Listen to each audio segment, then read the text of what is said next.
హిందీ నేర్చుకుందాం. ఈ వీడియోలో మనం ఏదైనా ఒక పని చేయగలను అని చెప్పడానికి ఎలా యూజ్ చేస్తూ మాట్లాడాలనేది నేర్చుకోబోతున్నాం. జా సక్తా హూँ వెళ్ళగలను. సక్తా హూँ అంటే గలను. జా సక్తా హూँ వెళ్ళగలను. మే జా సక్తా హూँ అంటే నేను వెళ్ళగలను. ఆ సక్తా హూँ రాగలను.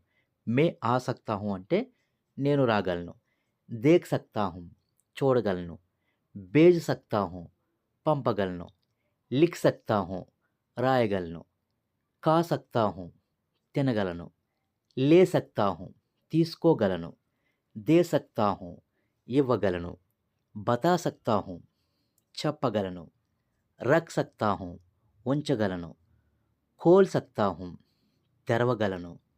రుక్ సక్తా హూँ ఆగగలను. పఢ్ సక్తా హూँ చదవగలను. ఖేల్ సక్తా హూँ ఆడగలను. So friends, please like and subscribe.